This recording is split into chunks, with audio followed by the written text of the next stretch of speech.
este año 2026 de forma rápida, con algo que realmente creo que, no sé si sabíais, la gran mayoría creo que sí, pero es de vital importancia para nuestro crecimiento y madurez espiritual.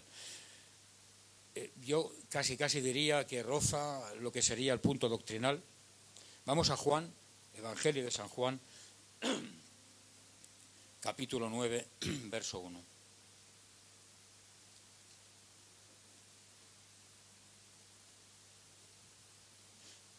Se titula, por lo menos en mi Biblia, Jesús sana a un ciego de nacimiento. ¿Igual en la tuya? Vale. Vamos a leerla. Del 1 al 11, de forma rápida. Venga, dice la palabra del Señor. Al pasar Jesús vio a un hombre ciego de nacimiento. Fíjate, por favor, en las palabras. Vio a un hombre ciego de nacimiento. Y le preguntaron sus discípulos, diciendo, Rabí, ¿qué significa maestro? ¿Quién pecó? ¿Este o sus padres? Para que hayan nacido ciego. Respondió Jesús, no es que pecó este ni sus padres, sino para que las obras de Dios se manifiesten en él.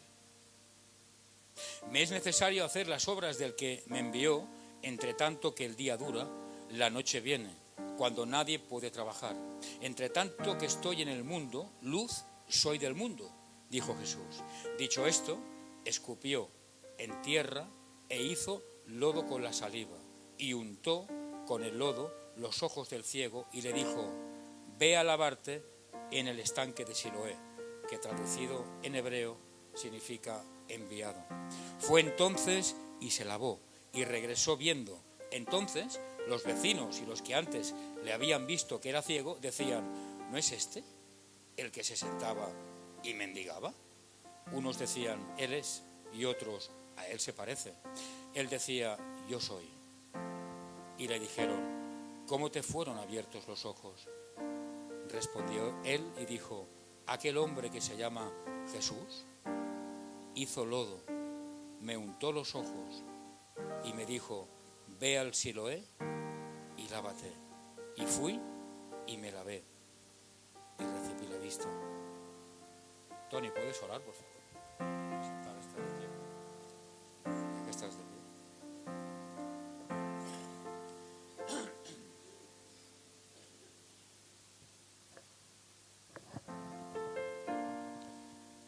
Padre, te presentamos esta palabra.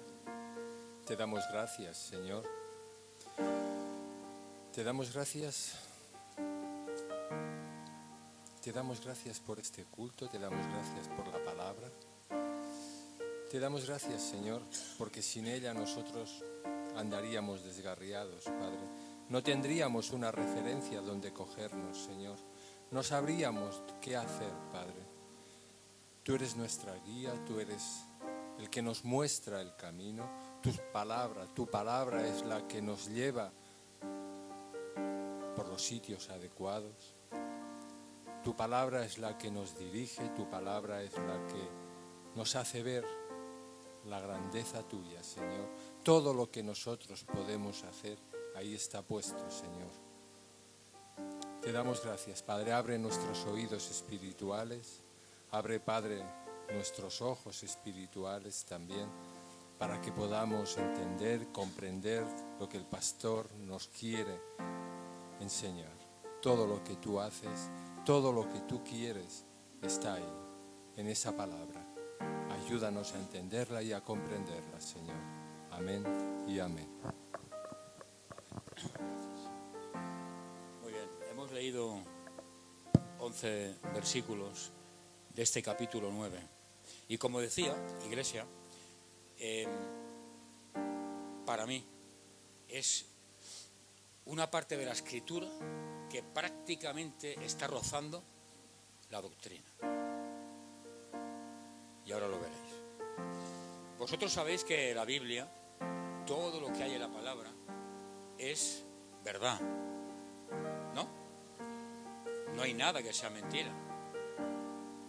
Nada, absolutamente nada. Hay historias. De hecho, la Biblia tiene que ser el punto de referencia para cualquier hombre y cada mujer, o cualquier mujer que quieran victoria, bendición y sobre todo vida eterna en sus vidas. En 2 de Timoteo 3:16 dice: porque toda la Escritura por Dios, por tanto, ni puedo ir en contra y decir, no, esto me interesa o esto no me interesa, sino que debo aceptarla como viene. Y unas veces viene en clave de amor porque Cristo me ama, pero en otras ocasiones viene en clave de exhortación. ¿Por qué? Porque Cristo me ama. ¿Verdad? No es que la exhortación sea algo que digas, es que Cristo, como te ama, pues tiene que de alguna forma corregir, que no es el caso, no es el caso. Yo me acordaba que David en una ocasión dijo: abre mis ojos para poder contemplar las maravillas de tu ley, o sea, de la palabra. Si no recuerdo mal, está en el Salmo 119, verso 18. El mismo David. Y escucha, y esas palabras tienen mucho significado. Abre mis ojos, porque si yo vengo del mundo y tú no abres mis ojos, no voy a entender nada.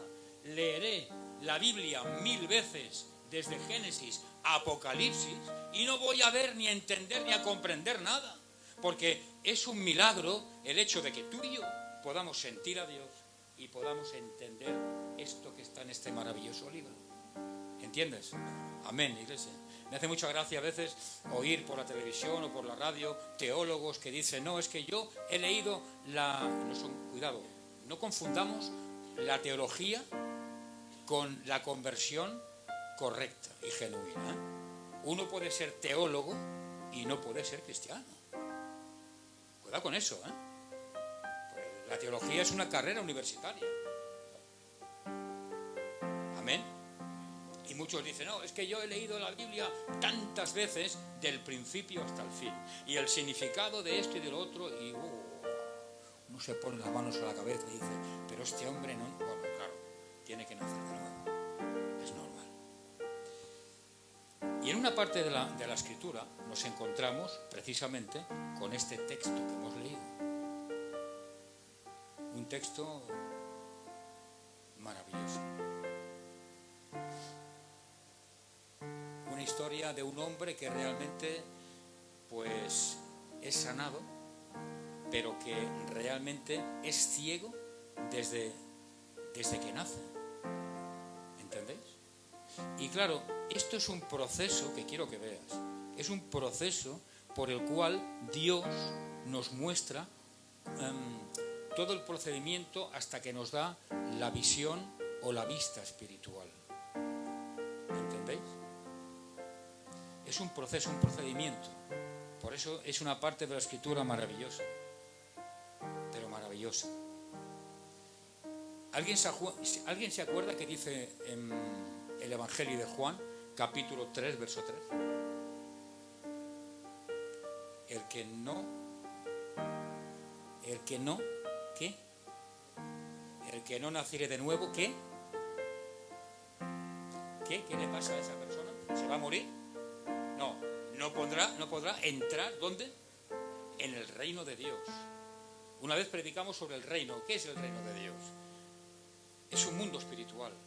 Y la iglesia forma parte del reino de Dios. Nosotros somos el reino de Dios en la tierra. Amén. Entonces, Juan 3:3 precisamente habla de eso. El que no naciere de nuevo no podrá entrar en el reino de Dios. Y el que nace de nuevo, pues, ¿qué sucede? ¿Qué piensas que sucede? El que nace de nuevo tiene ansias de cambio en su interior. Esas ansias o deseos al final culminan con el bautismo. Amén. Y esto va interrelacionado con lo que vamos a predicar en esta mañana. Quiero que entendáis esta parte porque es vital para cualquier creyente que quiera crecer y entender las cosas bien de parte del Señor. Es así. Y este hombre tenía un problema. Este hombre había nacido ciego de nacimiento. Pero no solamente eso. Es que el tema es que tiene tela. Es que el hombre había nacido con la cavidad ocular, o sea, con el agujero, pero sin los ojos. No lo pone la escritura aquí, pero sí en el original. Había nacido sin los ojos. Amén. Por eso, cuando el Señor lo sana, ni su propia familia, ni sus propios padres lo reconocieron. Porque claro, estaban acostumbrados hace, 2000 años. No habían diferentes formas para ocultar tu rostro, ¿no? Entonces, estaban acostumbrados a verlo, pues, en fin, solamente con el agujero, con la cavidad ocular, aquí, simplemente sin nada. Era horrible poder ver o poder mirar cara a cara a ese hombre. Claro, luego lo ven con ojos, viendo, con su visión natural. ¿Este quién es? ¿Entendéis? Fue un milagro maravilloso, pero todo un procedimiento, un proceso. Y hemos leído que dice la escritura, bueno, hasta aquí correcto, ¿no? Lo entendemos todo, amén. Y hemos leído que dice la escritura que al pasar Jesús por ahí, ¿qué sucede? Dice que este pobre hombre estaba mendigando. Estaba mendigando. Lo hemos leído, no al principio del capítulo 9, pero sí un pelín más adelante. Era un hombre que tenía que mendigar porque no tenía trabajo. Pasa, dice la escritura, Jesús por allí, ve al pobre hombre mendigando, ¿y qué hace? Escupe en el suelo, forma lodo, de forma muy rara, ¿eh? ¿Y a quién puede decir, uff, Señor, qué asco? Yo cuando lo leí por primera vez pensé, no sé, ¿no? Y yo recuerdo hace muchos años, Dios me decía, ¿y tú cómo lo harías? ¿No tiene que ser a mi manera? ¿O tiene que ser a la tuya? O sea, pongo los ojos y hago ¡pam! Como una varita mágica. Qué bonito. No, esto es un proceso, es una enseñanza. ¿Y sabes por qué creo? ¿Sabes por qué creo que el Señor hizo lodo al escupir al suelo?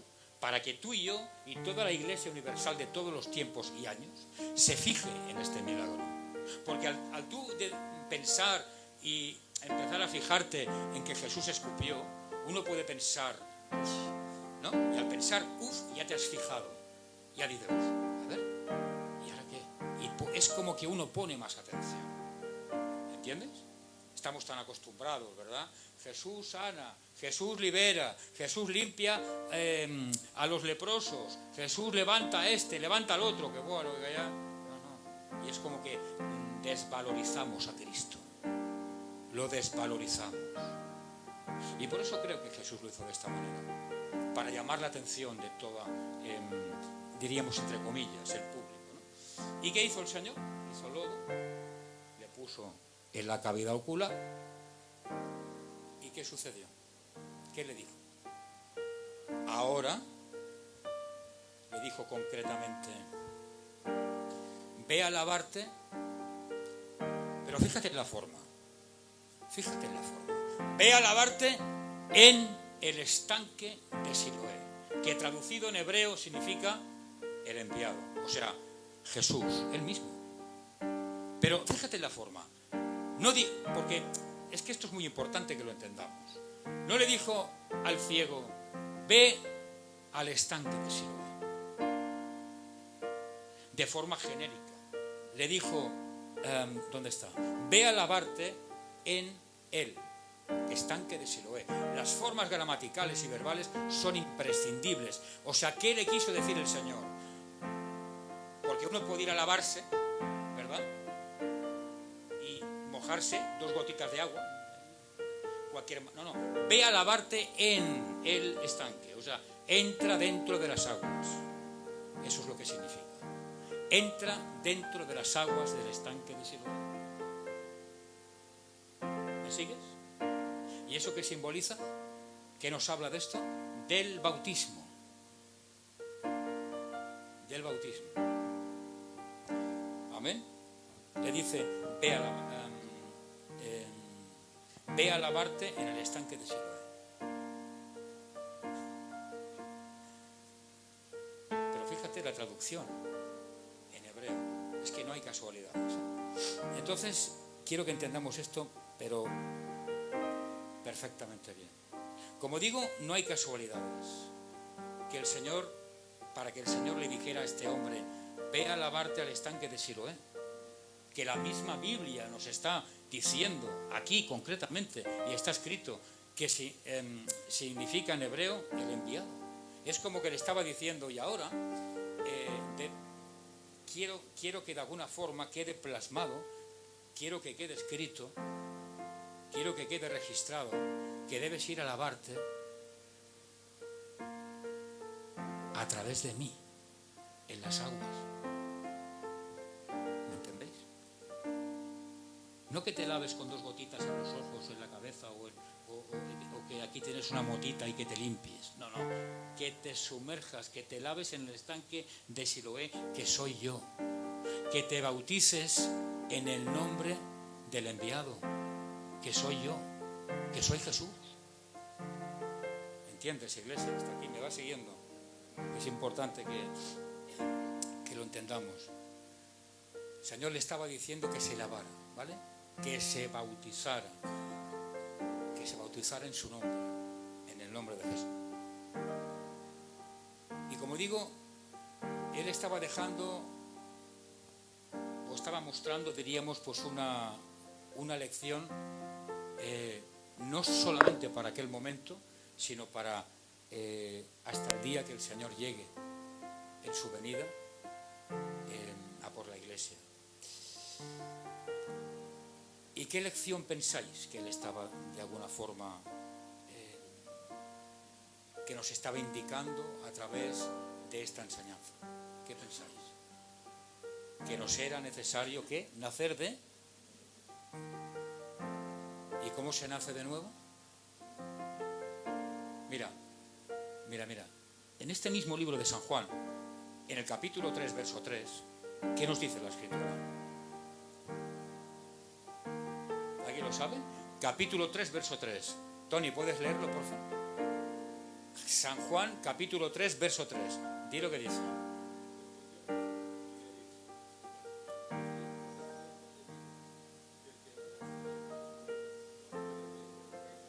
Vale, ahora lee el 5. Verso 5.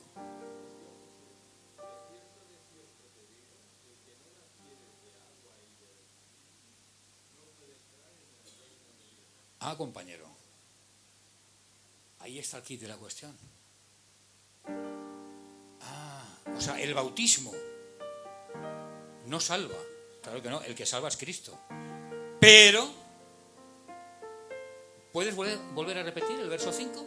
No salva, pero ¿qué sucede?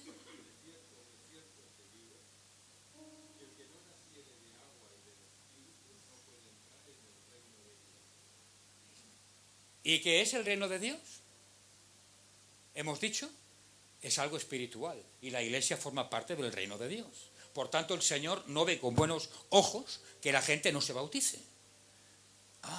Es que claro, las cosas hay que entenderlas desde la A hasta la Z. No salva, claro que no salva, pero desde el punto de vista, porque la gente cree que, bueno, yo me bautizo y así. No, a ver, ¿por qué quieres bautizarte? Porque realmente la salvación de tu alma solamente está pendiente de tu relación con Cristo. Hasta aquí correcto. Pero es imprescindible el bautismo, evidentemente. Porque cuando uno nace de nuevo a nivel espiritual, verso 5, él lo ha leído, lo que sucede es que tiene ansias, deseos, ganas de volver a nacer de nuevo en las aguas. Todo va interrelacionado. Hay gente que dice, no, yo no estoy preparado, yo no estoy preparada. No, ¿por qué? Porque hombre, yo pienso pues que tendrá sus cosas, tendrá sus luchas, tendrá sus pecados ocultos, que no quiere, obviamente, ni contármelos a mí. Claro. No, ya, cuando llegue mi tiempo ya me bautizaré. Claro, entonces, ¿qué significa eso? ¿Naciste de nuevo en el Espíritu? No. Y perdonadme, pero quiero empezar el 2026 diciendo las cosas como siempre las digo. por su nombre. Porque si yo nazco de nuevo en el Espíritu, está internamente relacionado.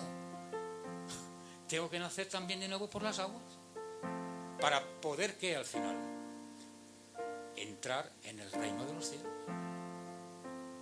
¿Entendéis? Y hay mucha confusión al respecto, ¿no? Es que yo, si yo ya voy a la iglesia y el que salva es Cristo. Sí, hombre, claro, por supuesto, no salva al pastor, ni salva, pues, Hanna, que está aquí tocando el piano. No, es Cristo, normal. Pero entonces se confunden todos los términos doctrinales que son imprescindibles y vitales para entenderlo. Que cada cosa tiene su tiempo, sí. El otro día, el día 1, me preguntó, día 1, que era las 2 de la madrugada, me preguntó un joven pequeño: pastor, ¿yo puedo bautizarme? Y lo miré y le dije: tú sí. ¿Por qué? Pues porque lo vi tan decidido, tan sumamente convencido en esa pregunta. O sea, para mí eso no era una pregunta, para mí era simplemente el pedir permiso para poder bautizarse. Y no depende de la edad, depende realmente, pues, de la madurez espiritual. ¿Entendéis? Pues el que tenga oídos que oiga, iglesia, que es muy importante que lo entendamos, porque aquí precisamente en este capítulo 9 el Señor nos da una enseñanza muy clara. Es de qué forma son abiertos mis ojos. Cuando dice: ve al estanque de Siloé, ¿sabes qué está diciendo simbólicamente el Señor hace 2000 años? ¿Lo quieres saber? Te lo digo. Vete a la iglesia. Vete a Cristo. ¿Entiendes lo que significa eso? Vete al estanque de Siloé. Veremos unas cosas ahora más adelante, ¿vale? Pero es como que está diciendo: ¿tú quieres ser sano? ¿Quieres ver? ¿Quieres realmente experimentar un milagro en tu propia vida, que es impensable porque has nacido sin ojos incluso? Pues vete a Cristo, vete al enviado, vete a la iglesia, porque Cristo no está en las discotecas, ¿no? ¿O sí? Yo creo que Él, en fin, no quiero entrar en detalles de esta índole, ¿verdad? Pero, porque aparte hay una confusión también, porque claro, si tú eres templo del Espíritu Santo y te vas a una discoteca, ¿qué pasa? Hay gente que dice, predicando: oh, Dios se baja, no sé qué. ¿Se baja de dónde? ¿De dónde se baja? ¿De tu espíritu? ¿Del carro? ¿Del autobús? ¿De dónde se baja Dios? Dios no se queda fuera, Dios entra contigo. Y cuando tú estás mirando pornografía, tus ojos, tu capacidad visual, tus pensamientos, tu alma, tu cuerpo y tu espíritu están controlados por Él, porque el Espíritu Santo vive en tu espíritu. Por eso, repito, Dios nos hizo también tripartitos: cuerpo, alma y espíritu. Entonces, Dios no se baja de ningún sitio, Dios está contigo. Lo que sucede es que cuando haces cosas que no debes, el Espíritu Santo se contrista, porque es una persona, esa tercera persona de la deidad, Dios mismo. No se baja de ningún sitio, Él se contrista, Él se enfada contigo, Él está dolido, porque dice: ¿qué más tengo que hacer por ti? ¿Qué más quieres que haga por ti? Entonces se contrista, y luego tú vienes a la iglesia, genéricamente hablando, venimos a la iglesia y no siento nada. No sé qué pasa, que no siento nada. En esta iglesia no se sienta Dios. Y el problema lo tengo yo, iglesia. El problema está en mí, que he contristado el Espíritu Santo. ¿Cómo no se va a sentir a Dios? Tú solamente... En fin, no quiero entrar en detalles. No quiero defender a nadie. Ni quiero defender la iglesia, solo quiero defender a Cristo. Amén. Y la culpa es nuestra. Dice Romanos: ¿quién me separará del amor de Dios? Y pone una serie de ejemplos. ¿Quién? Nadie, solamente yo. ¿Con qué? Con mis hechos, con mis palabras, con mi forma de vivir y con mi forma de actuar. Amén. Entonces, que entendamos muy bien todas las doctrinas, y en este caso lo que estamos compartiendo. Era importante para el Señor nacer del agua. Hemos leído, ha leído Tony en Juan 3:5, lo pone claramente: nacer del agua y nacer del Espíritu, para poder entrar en el reino de los cielos. Si no, hubiera puesto la Biblia nacer del Espíritu y en ocasiones nacer del agua. No, es el 50% más el 50%. Naces del Espíritu, muy bien, hay un cambio radical en mi vida y en mi corazón, y quiero bautizarme y nazco de nuevo del agua. Amén, iglesia. Así que cuando tú veas que esta parte de la Escritura le dice, verso 7, y le dijo: ve a lavarte en el estanque de Siloé. Ve a lavarte en Cristo, ve a bautizarte en el Señor Jesucristo, en la iglesia de Jesús. ¿Entiendes lo que significa eso? Ve a lavarte de tu pecado, ve a nacer de nuevo, ve a hacer que tu viejo hombre o tu vieja mujer, llena de inmundicia, llena de pecado y llena de suciedad, se lave en Cristo. Ve a la iglesia, ve a Cristo. Y quiero que nos imaginemos algo por un momento, porque aquí habla y quiero que veamos este cuadro muy claro de lo que pasó aquí. Un hombre ciego. El Señor le dice, primeramente lo que hemos dicho: escupe en el suelo, hace barro o lodo, le tapa la cavidad ocular y tal, y le dice: ve y lávate en el estanque de Siloé, ¿verdad? No confundamos estos términos. No metas la puntilla del dedo gordo y te vayas. No, quiero que te sumerjas totalmente. Ve y lávate. ¿Y luego qué hace Jesús? ¿Qué hace? Que alguien me diga qué hace Jesús. ¿Se va a tomar un vermut? ¿Qué hace? Está escrito, en la palabra. ¿Qué hace el Señor? Se va. Se va. ¿Estáis aquí en espíritu y en verdad? ¿O solamente en el cuerpo físico? Si alguien no lo entiende, de verdad que sabéis que mi forma de predicar es esta. No me importa predicar, parar, explicar, porque lo importante es que lo entendamos. Amén. El Señor se va. El Señor se va y deja solo a aquel hombre que no tenía ni ojos. Y la pregunta es: ¿y qué sucedería, querida iglesia? Porque claro, aquel hombre estaba en la ciudad de David, estaba allí en Jerusalén, pero no nos indica si realmente estaba muy alejado, muy cercano del estanque de Siloé. Lo único que sabemos es que Jesús lo mandó ir allí y lo dejó solo. ¿Lo ves? ¿Te das cuenta? El Señor sigue su camino. Y el hombre se quedó únicamente con la orden que le dio Jesús. ¿Qué pensaría ese hombre? Por favor, estad atentos, que es muy importante. Porque a veces decimos: es que claro, yo me siento solo, me siento sola, yo voy a la iglesia, no siento nada, o yo mi trabajo, o yo mis problemas, o yo... Escucha, frena el carro, frena. Como hacen los que llevan caballos. Frena. ¿Tú sabes que el Espíritu Santo vive en ti? ¿Tú sabes que el Espíritu Santo está en tu espíritu?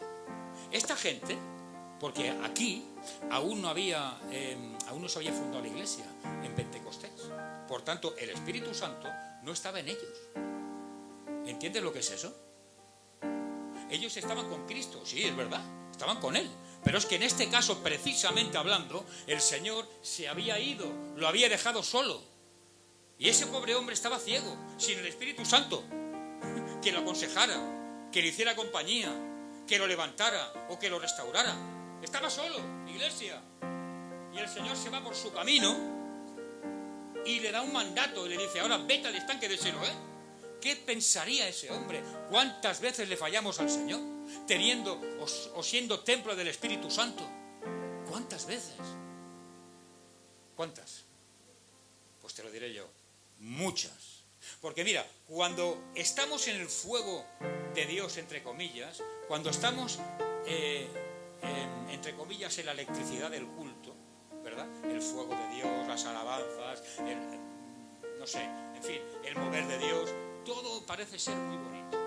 Pero sabes que hay una gran cantidad de gente que cuando acaba ese fuego, entre comillas, o esa electricidad, y se van para su casa o se van al trabajo y eso va desapareciendo, ya no quieren obedecer tanto a Dios, ya no es tan bonita la cosa, ya no ven las cosas de Dios de la misma manera. ¿No lo sabías? Pues te lo digo yo. Y aquí hay gente así, ¿eh? Gloria a Dios, saltando, pum, pum, pum, Dios es precioso, qué maravilla, gloria a Dios, aleluya, pam, pam, pam. Y cuando pasan unas horas o pasa el mismo domingo por la tarde, hablas con él o con ella, ¿qué ha pasado? A ver, ¿me he equivocado? Ah, no, sí, es esta persona. ¿Entiendes? Y ese hombre no era templo del Espíritu Santo. El Señor se fue y él siguió hacia donde Dios le dijo que fuera. ¿Dónde le dijo? Ve a bañarte en el estanque de Siloé. Y seguramente dentro de lo que sería el tiempo de caminar y de viaje, caminando hacia el estanque de Siloé, pues seguramente muchísima gente pues le haría ofertas. ¿Dónde vas? ¿Algún conocido, alguna conocida, algún familiar? ¿Dónde vas? Voy al estanque de Siloé. No, hombre, mira, ven a mi casa, báñate aquí o límpiate los ojos, o ve al otro estanque que hay aquí o no sé cuánto. Seguramente, pero con total seguridad, para que no caminara un hombre solo sin ojos y con sus agujeros, para que me entendáis, tapados con barro. Sin embargo, él no lo hizo, porque aunque se hubiera bañado 1000 veces en otras aguas, no hubiera hecho la voluntad de Dios. Él sabía que aunque se bañaran 1000 veces en otras aguas o se limpiaran 1000 veces su cuerpo o sus ojos, jamás hubiera optado a la bendición y al milagro de Dios. ¿Entiendes? Él debía llegar al estanque de Siloé. ¿Cuántas veces nos hemos dejado influenciar? Por amigos, por familia que no conocen a Cristo, porque pensando que hacen el bien, hacen el mal, porque te desaniman, te arrancan del camino, te traen desánimo. ¿Cuántas? Y no hacemos como aquel hombre. ¿Dónde debo ir? Al estanque de Siloé. No, uno se queda a medio camino, da igual, ¿no? Bañarse en el estanque que bañarse aquí. No da igual. No da igual, porque el estanque de Siloé tenía un significado. No solamente, diríamos, a nivel de traducción, sino espiritual. Y ese hombre debía ir a aquel lugar. Debía cumplir la voluntad de Dios. ¿Entiendes, iglesia? ¿Y cuántas veces le fallamos al Señor? ¿Cuántas? No, lo hago a mi manera. Bueno, lo hago a mi manera. Y luego cuántas veces me vienen a mí y me dicen, no, es que... y gloria a Dios. También tengo que decirlo. Gloria a Dios. Porque la gente, de alguna forma, se da cuenta cuando uno falla, cuando no falla. Eso es la capacidad que el Espíritu Santo nos ofrece, ¿verdad? Pero, como digo, que el que tenga oídos oiga. Por favor. Aquel hombre llegó hasta el final con el objetivo que le había marcado el Señor. Aquel hombre llegó hasta donde debía llegar, el estanque de Siloé. Y no a otro sitio. ¿Habían más aguas en aquel lugar? Obviamente que habían más aguas, por supuesto, muchas más, muchas. Pero el Señor le dijo que fuera a aquel lugar. Quiero preguntarte algo. ¿Tú sabes si es bueno o es malo que el Señor nos deje solos? Cuidado, que ya sé lo que pregunto, que no me estoy equivocando. Alguien dirá, pero no me acabas de decir que somos templo del Espíritu Santo. Sí, por supuesto. Y que aquel hombre no tenía el Espíritu Santo, por tanto era más complicado y más difícil para él, de alguna forma, obedecer a Dios, porque su soledad podía ser bastante profunda. Pero en ocasiones, aunque somos templo del Espíritu Santo, en ocasiones es como que hay como un silencio. ¿Entendéis? Como un parón. La pregunta es, ¿vosotros pensáis que eso es bueno? ¿Es malo? ¿Nos conviene? ¿Qué pensáis?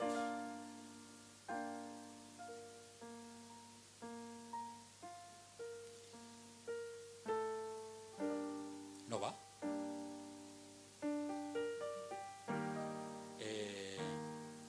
Evidentemente es bueno. Evidentemente es bueno. Claro que es bueno. Claro que es bueno. Dentro de todas las enseñanzas bíblicas y fundamentalmente esta del capítulo 9 de Juan, nos encontramos con que el Señor ve con buenos ojos el hecho de dejar a una persona que se sienta, entre comillas, con su propia soledad y luche. Y sepa valorar lo que hay, lo que no hay, lo que es, lo que no es. ¿Entiendes, iglesia? Claro que es bueno. Claro que es bueno. Evidentemente que es bueno. Si siempre sintiéramos la presencia del Señor de una forma no solamente gratuita, sino en gran manera, ¿tú crees que al final no llegaría a un punto en el cual lo desvalorizaríamos de tal manera que no daríamos importancia? En la soledad es cuando un carácter, también en las pruebas y en las tribulaciones, pero en la soledad un carácter puede ser, no sé qué palabra utilizar, podría ser corregir, pero el Señor en la soledad nos muestra cosas, que cuando, que en el bullicio, que cuando hay tanta y tanta bendición no puede mostrarnos, porque el ser humano lo que quiere es eso, bullicio, gloria a Dios, aleluya, la electricidad, el fuego, la bendición, el milagro, y cuando todo es así, pues hombre, es como que uno pierde un poco no digo la estabilidad emocional, pero que no puede comprender y ver las cosas profundas de Dios. Pero en la soledad, cuando uno dice, Señor, hay cosas que no entiendo. Ahí empieza. Ahí es cuando Dios dice, por fin, ya estás entendiendo lo que quiero decirte. A ver, ¿qué más? Pues no entiendo, hay cosas que no entiendo. Me siento solo, me siento sola, parece que las cosas no me van como me tienen que ir, no fluyo, no siento tu presencia como antes. Es como que el canal entre el cielo y mi espíritu se ha cortado. Es cuando Dios empieza a hablarte. ¿Pero cuándo? En la soledad. ¿Entiendes? En ese proceso de cambio. Amén, iglesia.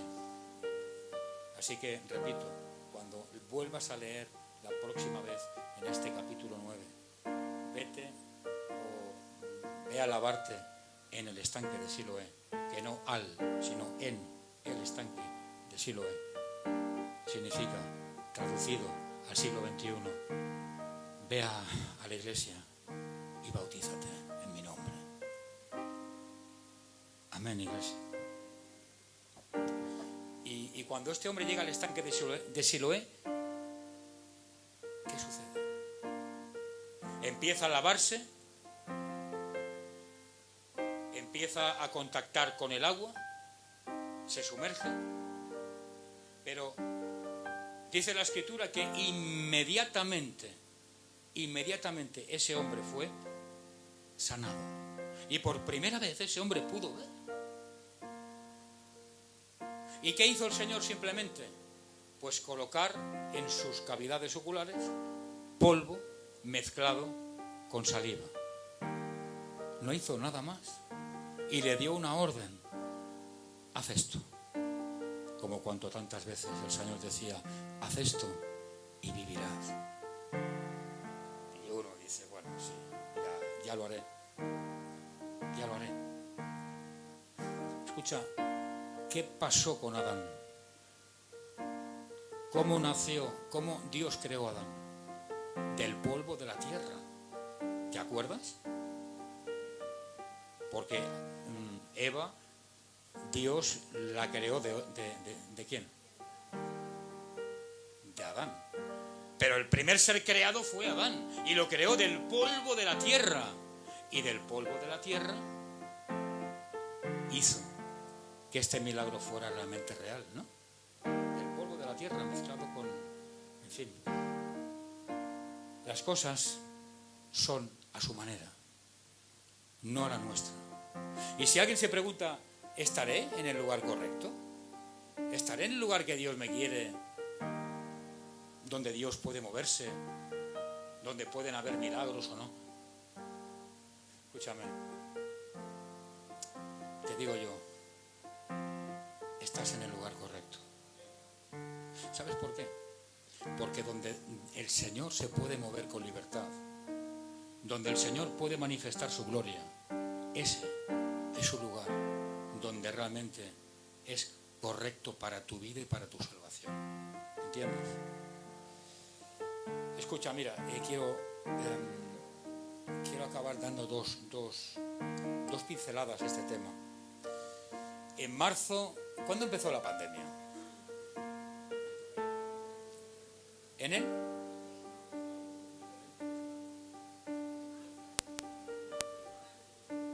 Vale, pues fijaros, es tremendo. Las cosas de Dios son tremendas.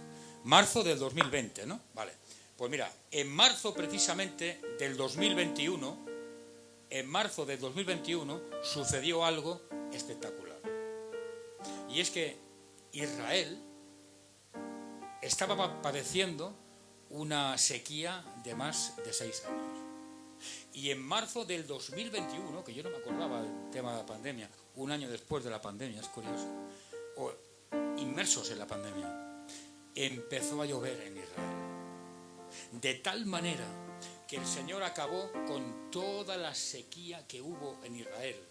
Y el estanque de Siloé, este estanque que estamos predicando de este capítulo 9, fue desbordado por el agua de las lluvias.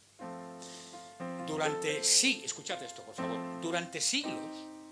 Y esto que digo, ¿por qué lo digo? Porque esto forma parte de una de las profecías bíblicas, entre Daniel y Apocalipsis. Este estanque de Siloé, el hecho de haberse desbordado por las aguas, es una señal más de parte del Señor. Pero ¿qué iba a decir? Me quedé...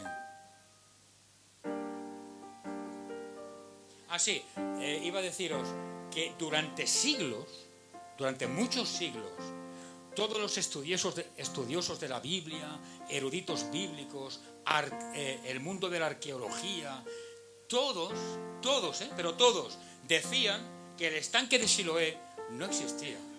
Que esto era, pues, como que Juan, en este evangelio, estaba hablando de forma metafórica, y que como era, pues, una lección para el pueblo en la antigüedad y también para la iglesia contemporánea, que era algo metafórico. Amén. Pues bien, en el siglo XIX, unos arqueólogos descubrieron verdaderamente el estanque de Betesda. Y lo descubrieron de forma específica donde Juan había mostrado en la Biblia. ¿Entendéis? Y tuvieron que callar. Y tuvieron que reconocer que Juan conocía perfectísimamente la ciudad de Jerusalén. Donde dijo Juan, ahí está, a pesar de que obviamente, pues, en fin, tantos siglos aquello quedó enterrado por lodo y tal, pero al final lo descubrieron. ¿Te das cuenta? Uno puede tener dudas y puede pensar, hombre, pero esto, pastor, esto bíblicamente... Escucha, por eso te he dicho antes, Toda la Escritura, según 2 de Timoteo, capítulo 3, verso 16, dice, es inspirada por Dios. No hay nada que se le escape a Dios, no hay nada que sea mentira, no hay nada que uno pueda pensar o decir o tener indicios de que esto no existe y esto sí existe. No, todo es inspirado por Dios. Y al final todo sale a su tiempo. Y el estanque de Siloé salió a su tiempo. El verdadero estado del estanque de Siloé. ¿Entendéis? Todo a su tiempo. El estanque de Siloé, por si nadie lo sabe, en el reinado del rey Ezequías, él hizo una obra, diríamos, a nivel de ingeniería brutal. Él lo que hizo fue ordenar por debajo de la ciudad de Jerusalén unos túneles de casi 575, 580 metros de largo, y ese túnel iba a recabar las aguas frescas de las lluvias. Pues a través de ese túnel que el rey Ezequías ordenó, se hicieron muchos estanques en Jerusalén. Por eso antes os he dicho, seguramente a él le ofrecieron bañarse en otro estanque, porque debido al túnel de Ezequías, para recabar las aguas de las lluvias, tuvieron que hacer estanques para poder conservar el agua, para beber, para lavarse, ¿entendéis? No era el único estanque que había otro, ¿os acordáis? El estanque de Betesda, que otro día predicaremos, tiene una relación espiritual también intensa junto con Betesda y el estanque de Siloé, pero hoy no es el tiempo, no es el caso, ¿vale? Entonces, habían diferentes estanques y todo en la Biblia va interrelacionado, todo interrelacionado, y todo es verdad.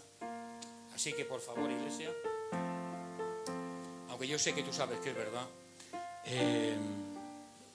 lo que te quiero decir es que no cojas las cosas que te interesan de la Biblia y digas esto lo voy a hacer, y eso que no me interesa, eso no lo voy a hacer. No. Y cuando te hablen y te digan, oye, ¿es bueno bautizarse? A veces he escuchado gente, y es normal, me han preguntado a mí, oye, a ver, el bautismo no es necesario para la salvación, porque el que salva es Cristo. Pero cuidado, ¿eso significa que no haya que hacerlo? No, yo jamás he dicho eso. Jamás nadie de aquí podrá decir, no, es que el pastor me ha dicho tal. No, yo he dicho, porque a veces hay que hablar de forma sutil para que estar en medio, como un punto muerto, para intentar a aquellos que no te critiquen y a aquellos que tampoco te critiquen. Es decir, no es necesario para la salvación, pero bíblicamente hablando, según Juan 3:5, el que no esté bautizado no entra en el reino de los cielos. Y el que tenga oídos, que los oiga. Amén, iglesia. Venga, vamos a dar gracias al Señor. Padre amado y Señor de lo alto, quiero darte gracias, Padre, por permitirme compartir esta palabra con tu pueblo, con tu iglesia. Yo te ruego, Señor, que tú hagas lo que tengas que hacer en nuestros corazones, en nuestras vidas, Señor. Y si hay que realizar algún cambio interior, espiritual, lo que sea, por favor, como templos del Espíritu Santo, Señor. Tú tienes la libertad, el poder y la unción para hacerlo. Gracias por todo, Señor. En el nombre poderoso de Jesús. Amén. Bueno, vamos a